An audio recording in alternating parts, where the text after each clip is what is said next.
Pelbagai kejayaan dan pengiktirafan antarabangsa telah dikecapi Malaysia. Hasil daripada kemajuan dan pembangunan negara yang tersusun dan teratur. Di sebalik pengiktirafan tersebut, sedarkah kita bahawa pengumpulan data merupakan salah satu elemen penting dalam membentuk perancangan pembangunan dan kemajuan sesebuah negara? Di dalam melaksanakan pengumpulan data yang lebih efektif, satu projek nasional telah dilancarkan secara besar-besaran oleh Jabatan Perangkaan Malaysia yang dikenali sebagai Banci Penduduk dan Perumahan Malaysia.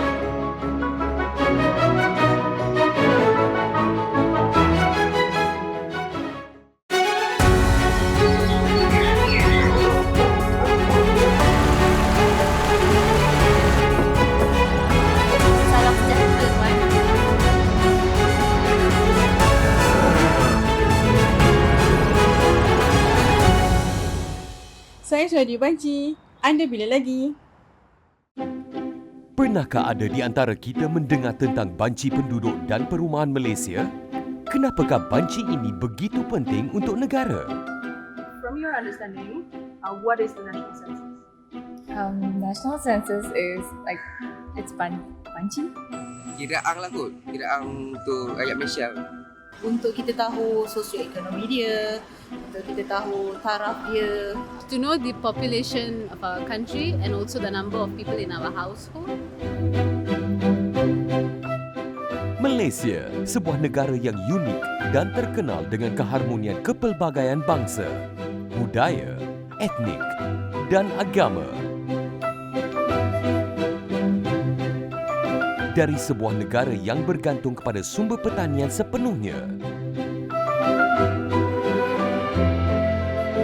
kini berubah menjadi sebuah negara perindustrian yang maju. Infrastruktur jalan raya di kawasan-kawasan kampung dan pedalaman yang pada dahulunya bergantung kepada jalan tanah merah ataupun jalan berbatu, kini telah dinaik taraf dengan jalan berturap bagi kemudahan pengangkutan darat dan keselesaan pengguna. Secara tidak langsung, kegiatan sosioekonomi penduduk setempat juga dapat dijana melalui pembinaan jaringan pengangkutan yang lebih baik. Tidak ketinggalan juga perkembangan infrastruktur pengangkutan awam yang sentiasa menjadi pilihan sesetengah pengguna bagi memudahkan pergerakan mereka dari satu tempat ke satu tempat. Jaringan sistem pengangkutan rel sering ditambah dan dinaik taraf sebagai alternatif bagi mengatasi masalah kesesakan kenderaan di jalan raya, terutamanya di pusat bandar dan sekitar Lembah Kelang. Sistem pendidikan negara juga turut berubah selaras dengan pembangunan teknologi. Kini, pengajaran dan pembelajaran tidak hanya tertumpu kepada pembelajaran di dalam kelas. Ianya boleh dijalankan di mana sahaja secara maya dengan jaringan internet yang meluas termasuk di kawasan pedalaman. Penempatan-penempatan baru terus diterokai dan kawasan perumahan baru diwujudkan bagi menampung pertambahan bilangan penduduk yang meningkat saban tahun. Peningkatan taraf ekonomi di kalangan penduduk juga turut menyumbang kepada kepesatan sektor pembuatan dan pembinaan.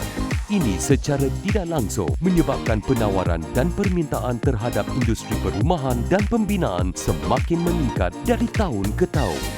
Proses pembangunan ekonomi ini terus berkembang pesat dan tersusun dari semasa ke semasa tanpa meminggirkan setiap kumpulan sasaran.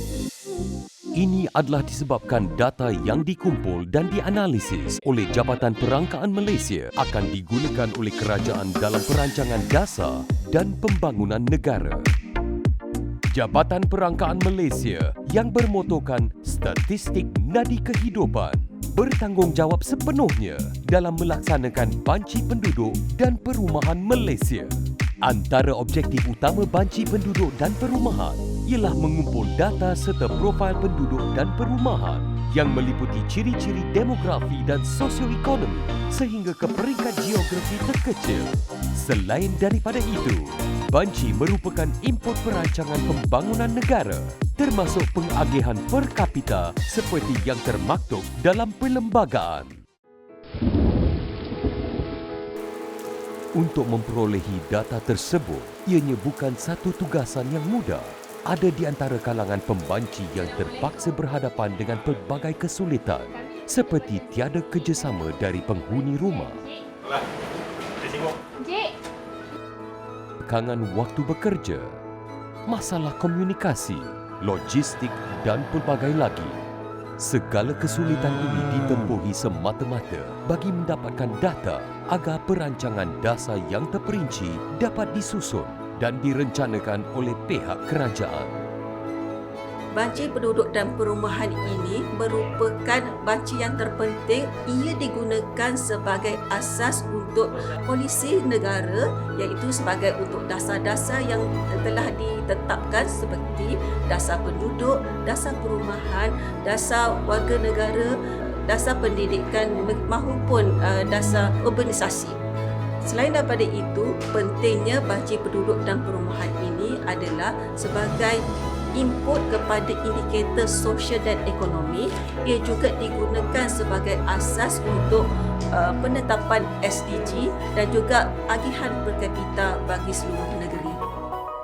Banci tertakluk di bawah Akta Banci 1960, disemak pada tahun 1969 dan Akta Perangkaan 1965, disemak pada tahun 1989, di mana di dalam akta-akta tersebut menyatakan tentang pengumpulan dan pentafsiran perangkaan bagi tujuan pembentukan atau pelaksanaan dasar-dasar kerajaan.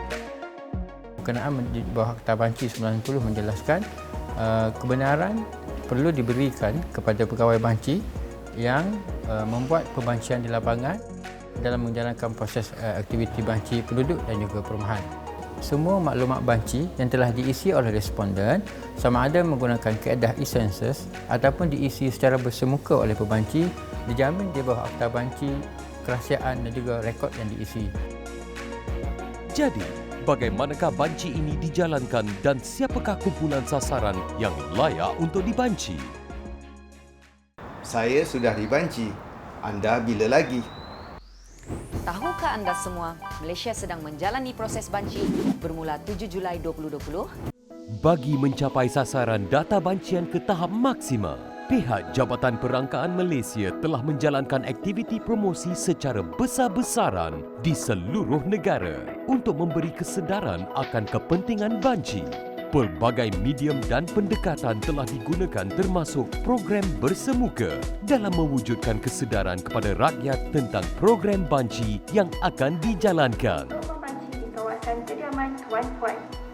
Banci 10 tahun sekali ini adalah wajib dijawab oleh semua penduduk di Malaysia mengikut Akta Banci 1960. Siapakah kumpulan sasaran yang perlu dibanci? Antaranya, bayi yang lahir pada atau sebelum hari banci, orang yang meninggal dunia pada atau selepas hari banci, penduduk Malaysia yang berulang-alik melintasi sempadan Malaysia untuk bekerja atau belajar tetapi mempunyai tempat tinggal biasa di Malaysia. Setiap pembanci akan dibekalkan dengan vest atau jaket pembanci Jabatan Perangkaan Malaysia dan kad kuasa bagi mengelakkan situasi salah faham dan juga kegiatan jenayah dari pihak yang tidak bertanggungjawab. Pembanci-pembanci ini akan diberi satu fail yang merangkumi satu peta dan juga senarai-senarai BP, senarai tempat kediaman untuk dia pergi membuat kerja luar. Bagi kawasan bandar, banci dijalankan di setiap kawasan perumahan, termasuk di kawasan perumahan teres, pangsapuri, kondominium, kawasan perumahan elit dan sebagainya. Selamat pagi, kami dari Jabatan Perangkaan sedang menjalankan banci penduduk dan sekarang ini kita menjalankan secara penguraman bersemuka. Boleh saya tanyakan sedikit soalan pada puan? Okay. Yang pertama, di dalam rumah ni tinggal berapa orang? Jadi berdua sajalah. Maksudnya mak puan sebagai ketua isi rumah boleh saya dapatkan maklumat peribadi mak puan?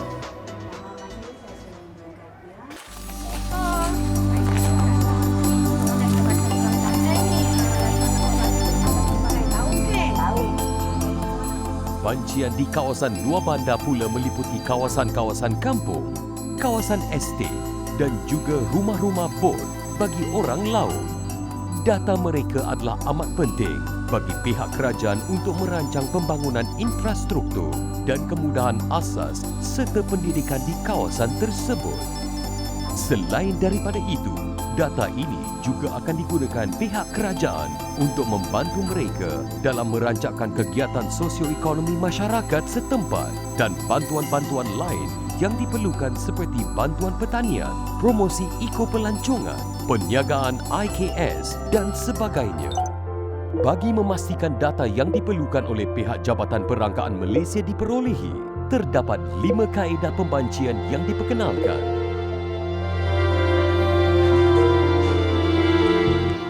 KAPI, Computer Assisted Personal Interview, adalah kaedah pengumpulan data di mana pembanci akan melawat tempat kediaman dan melakukan proses temu ramah bersama responden dengan merekodkan maklumat responden menggunakan tablet atau telefon pintar.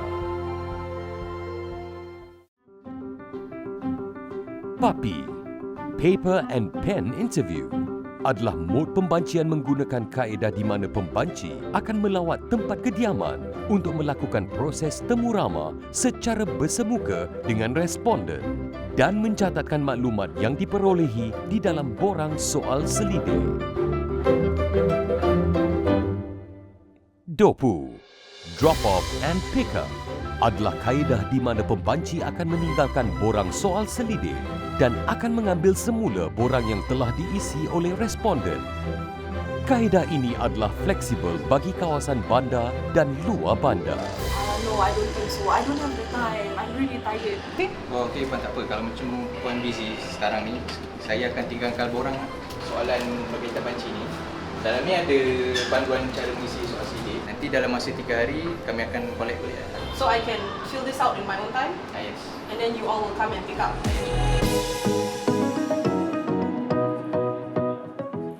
KATI, Computer Assisted Telephone Interview, adalah kaedah di mana pembanci akan membuat temu ramah melalui telefon dan semua maklumat responden akan dimasukkan dalam sistem KATI.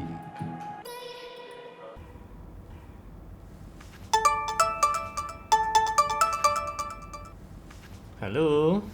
Assalamualaikum dan salam sejahtera. Waalaikumsalam. Siapa ni? Saya Nur Afika daripada Jabatan Perangkaan Malaysia. Kami sekarang sedang menjalankan banci penduduk dan perumahan Malaysia 2020. Boleh saya ambil sedikit masa tuan tak untuk meneruskan soal selidik ni? Oh, boleh. Butiran peribadi tuan akan dirahsiakan dan hanya akan digunakan untuk tujuan soal selidik ini sahaja. Demi menjaga keselamatan data dan mengurangkan interaksi fizikal, penggunaan kaedah e-census telah diperluaskan sejajar dengan norma baharu yang disarankan oleh pihak kerajaan dalam membendung wabak COVID-19. Pendekatan ini memudahkan masyarakat untuk mengisi maklumat yang diperlukan tanpa bersemuka dengan pembanci. Mula diperkenalkan pada tahun 2010, kaedah e-census adalah pengisian data secara dalam talian oleh responden melalui pautan portal banci www.mycensus.gov.my. Responden boleh mengisi soal selidik melalui portal yang telah disediakan pada bila-bila masa dan di mana sahaja. Anak, ayah tengah isi borang banci dalam e-census ni. Dia ada soalan untuk anak juga. Awak suka punya aktiviti atau e-game? Kalau musim ni lah, musim PKP ni maknanya bagus. Buat online lah. Maknanya nak pergi rumah-rumah kena ada staff ramah kan. Saya rasa secara online lah, lagi mudah lah. Sebab macam kita orang ni kan bekerja. Kalau dia orang datang rumah, payah sikit lah. Saya sudah dibanci. Anda bila lagi? Hello. Hello? I'm Hani from Department of Statistics Malaysia. I'm coming to the banci. Can I come in? No, my boss is not home. So you have to come back another time. Oh, okay. I'll come back later. Thank you. Tidak mudah bagi seseorang yang telah ditugaskan sebagai seorang pembanci. Tak kira di mana jua, mereka terpaksa menghadapi pelbagai rintangan, cabaran dan dugaan sepanjang mengalas amanah yang telah dipertanggungjawabkan. Saya sibuk sekarang lah, lain hari lah.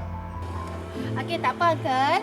Kita pun tak nak ganggu Uncle busy. Jadi kami tinggalkan kad di dalam mailbox Uncle. Yang mana kad ni memudahkan Uncle untuk isi online untuk bancian ni. Macam di pekan-pekan ni, kita ada masalah dengan anjing.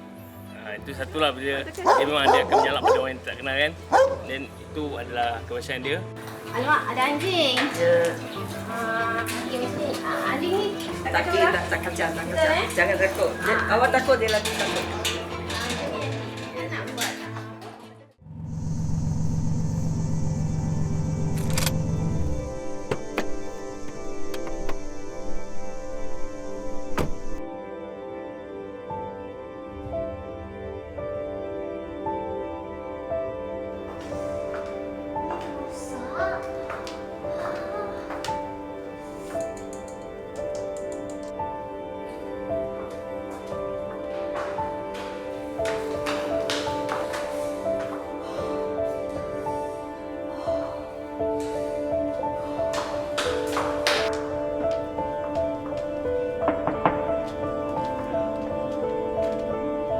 Selamat malam Encik, saya pegawai banci Veronica datang untuk Encik. Sampai pula bukan ni fosak. Saya pakai tangga.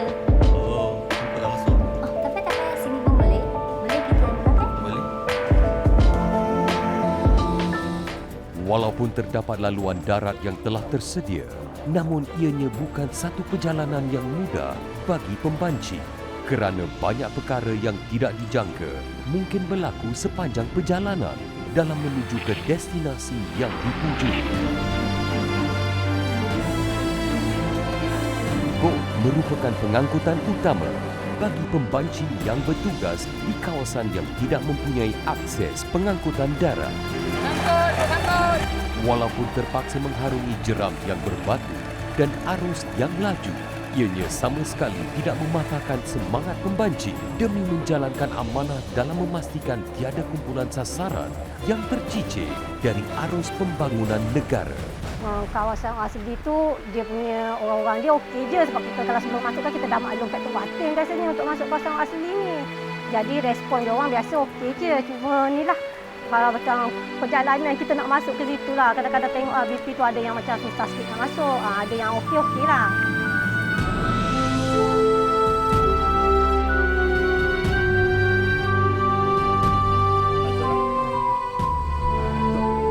IC ada.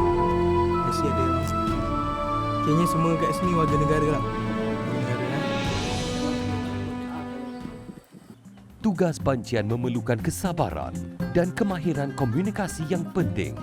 Tanpa komunikasi yang baik di antara pembanci dan mereka yang dibanci, banyak persoalan tidak akan terjawab, malah akan menyebabkan kesalahan pada maklumat. Buat banci je. Benci. Aku dah jemput anak, takkanlah aku benci kat hang pula. Duduklah. Tak, bukan macam tu. Saya datang buat banci. Banci. Nak banci-banci ya? Banci. Kawasan-kawasan yang melibatkan isu keselamatan juga tidak terkecuali daripada dibanci. Untuk kawasan-kawasan tersebut, pembanci akan diiringi oleh beberapa petugas keselamatan bagi mengelakkan daripada timbulnya sesuatu perkara yang tidak diingini semasa tugasan banci dijalankan. Borang banci yang telah lengkap diisi akan dikumpulkan terlebih dahulu sebelum diserahkan ke unit semakan untuk proses yang berikutnya.